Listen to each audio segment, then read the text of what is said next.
The courtroom erupted in chaos during the arraignment proceedings for Willow Tate and Nina Reeves, as Michael Corinthos made a stunning confession that no one saw coming. Just when all evidence seemed to point toward Willow's guilt in the shooting of Congressman Drew Cain, Michael stood up and declared that he, not his ex-wife, was the one who pulled the trigger. Within moments, the tables had turned completely. Willow was released from custody while Michael found himself in handcuffs, leaving Port Charles residents reeling from the dramatic turn of events. The arraignment had begun with every disadvantage stacked against Willow. The murder weapon, Edward Quartermain's gun, had been discovered in her room at Elizabeth Weber's house, where she had been staying. Security footage had proven that Nina's alibi for her daughter was fabricated, as cameras at Nina's apartment building showed her entering alone on the night of the shooting. The assistant district attorney had successfully argued against bail, citing Willow's allegedly erratic behavior and the strong evidence against her. Martin Gray, who had been representing Willow, had already begun advising her to find a top criminal defense attorney, as the case looked increasingly dire. Nina's testimony had dealt another crushing blow. In a shocking courtroom moment, Nina pleaded guilty to making a false statement and publicly recanted her alibi for Willow. She admitted under oath that she had lied about being with her daughter that evening, leaving Willow without any credible alibi for the time of Drew's shooting. Drew himself had shouted at Nina from the gallery, calling her out for betraying her own daughter. Willow broke down in tears as the judge accepted Nina's plea deal, 1 year of probation and a $10,000 fine, while simultaneously denying Willow bail and ordering her remanded to Pentonville. The evidence against Willow appeared overwhelming. She had motive. Drew was her boyfriend, but their relationship had become complicated. She had opportunity. The timeline placed her in the vicinity. And now the murder weapon had been found among her belongings. Prosecutors painted a picture of a woman whose life had spiraled out of control, citing her public confrontations and the custody battle she had lost to Michael over their children, Wiley and Amelia. To outside observers, it seemed like an open-and-shut case. But then Michael did the unthinkable. As the courtroom proceedings continued and Willow faced the prospect of being transported to Pentonville prison, Michael rose from his seat. His voice cut through the murmurs and chaos that had filled the courtroom. "I did it," he stated clearly. "I was the one who shot Drew, not Willow." The courtroom fell silent. All eyes turned to Michael Corinthos as he repeated his confession. He admitted that he had been the one to shoot Drew Cain that night, firing 2 bullets into his uncle's back. The confession sent shockwaves through everyone present. Family members gasped, attorneys exchanged stunned glances, and the judge called for order as the gallery erupted. The immediate impact of Michael's confession was dramatic. Within moments, the judge ordered Willow's release from custody. The charges against her were dropped as Michael's admission undermined the entire case the prosecution had built.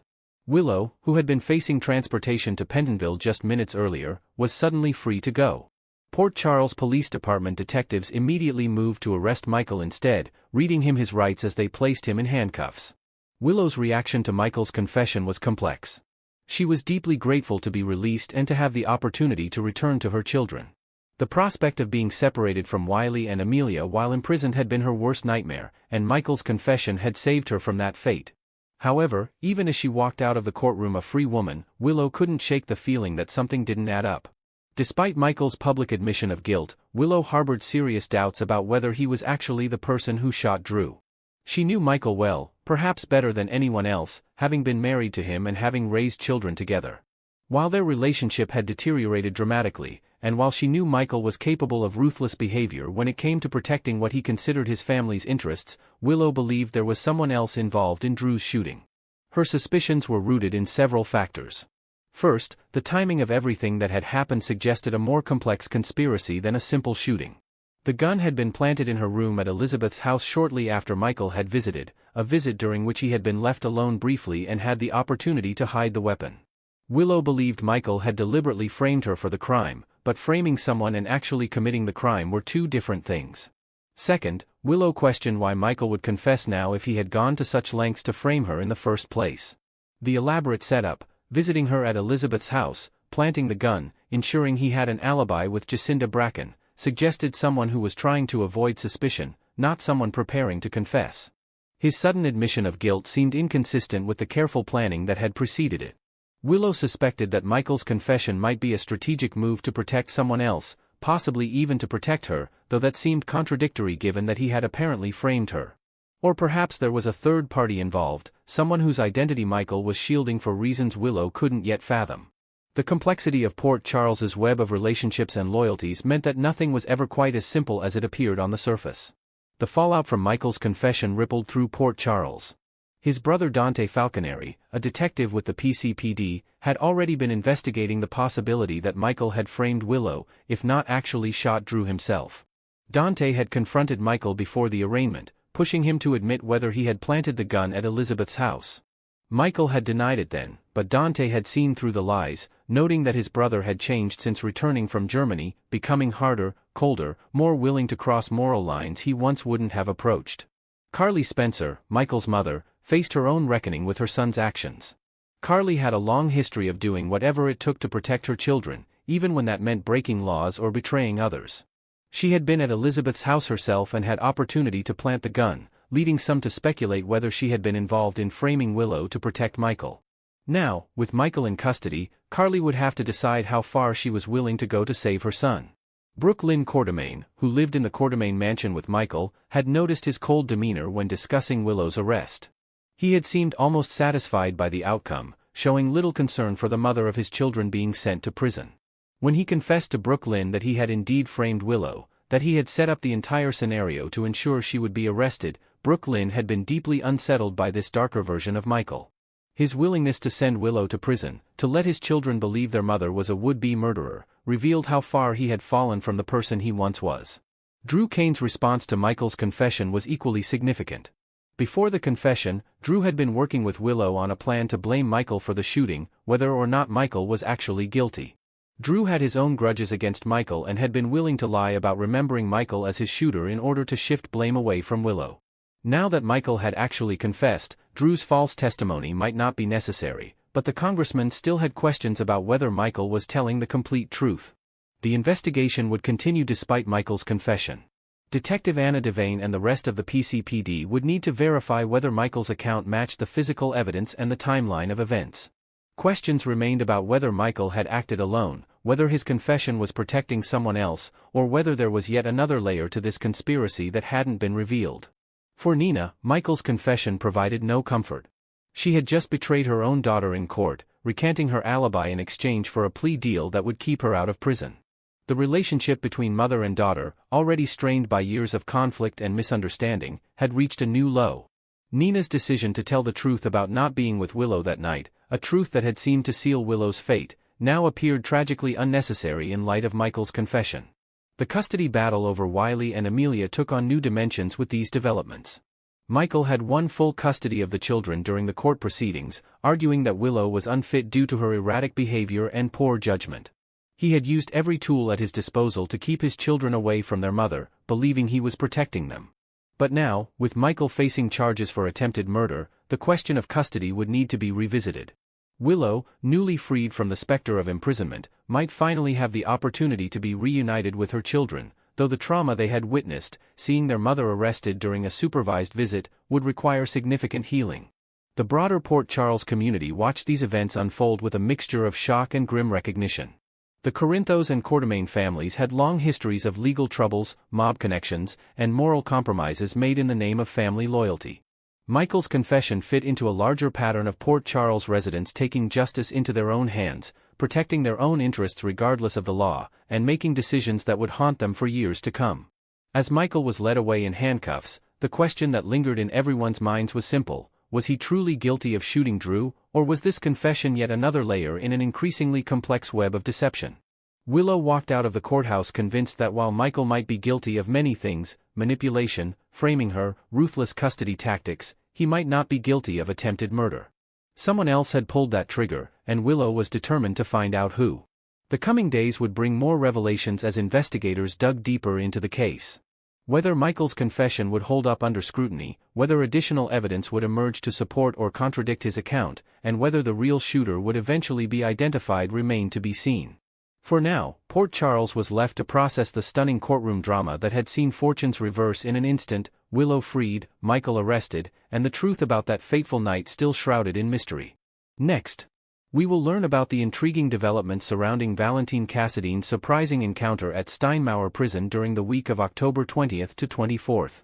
In the latest teasers for ABC's General Hospital, whispers of high-stakes drama unfold as Valentine, the enigmatic former WSB operative now locked away in the foreboding walls of Steinmauer, prepares for what could be a game-changing meeting that leaves even the most seasoned fans guessing. Picture this: the dim, echoing corridors of the maximum security facility, where secrets from the past collide with present-day machinations, and Valentine's calculated world is about to be upended by an arrival he least anticipates. The weekly preview clip sets the stage with masterful suspense, showing Valentine striding toward a stark metal table in a visitation room shrouded in shadows, his expression a mix of guarded curiosity and underlying tension.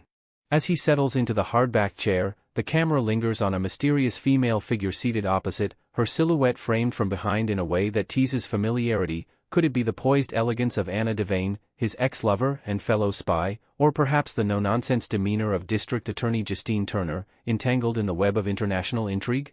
Her face remains tantalizingly obscured, heightening the mystery, while Valentine's voice cuts through in a gravelly voiceover. "I did not expect to see you."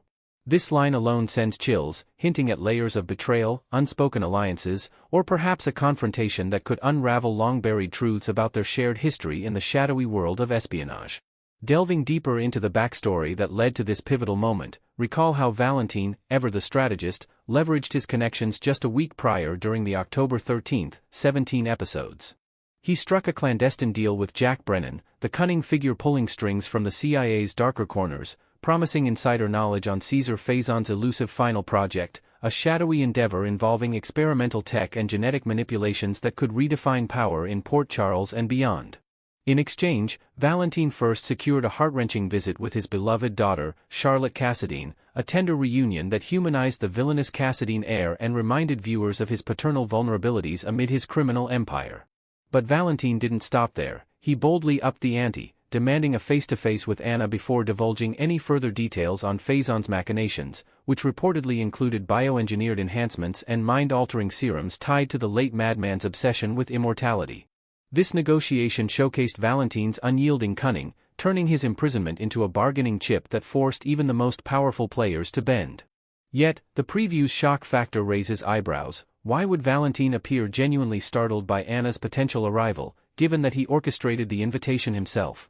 One inventive angle to consider is that while he issued the summons through Brennan's channels, Valentine harbored doubts about Anna actually showing up, knowing her deep-seated distrust of his motives after years of romantic entanglements laced with deception and danger. Perhaps in his mind, this was a long-shot ploy to stir old flames or extract confessions, not a summons she'd honor, especially with her ongoing commitments to protecting Port Charles from threats like the elusive Pikeman organization. Adding a fresh twist, imagine if Anna's decision to visit stems from her own covert agenda. She's piecing together clues from Faison's archives, suspecting Valentine holds the key to a larger conspiracy involving hybrid experiments that could threaten her daughter, Robin Scorpio Drake, and her medical legacy. This layer of mutual manipulation would enrich their dynamic, transforming a simple visit into a chess match where every word hides a dagger. Of course, the soap opera gods of General Hospital thrive on misdirection, so there's ample room for an alternative revelation that could blindside Valentine and the audience with equal force. Speculation runs wild that the visitor isn't Anna at all, but a wild card from Faison's fractured legacy, someone emerging from the ashes of that villainous research lab where Britt Westbourne once toiled on groundbreaking, ethically dubious projects. Faison's influence lingers like a ghost, with rumors of cryogenic revivals and neural implants that blur the lines between life and legacy, potentially drawing a long-lost figure across the Atlantic to Steinmauer's gates. Britt, the brilliant doctor who barely escaped that nightmare, lacks the resources for such a transcontinental trek, her life now a quiet struggle in hiding with limited funds and constant paranoia. This opens the door to a more explosive possibility: Nathan West, Britt's presumed dead brother and Faison's son, making a dramatic pilgrimage to Europe, his motives shrouded in ambiguity that could either redeem or damn his resurrection storyline.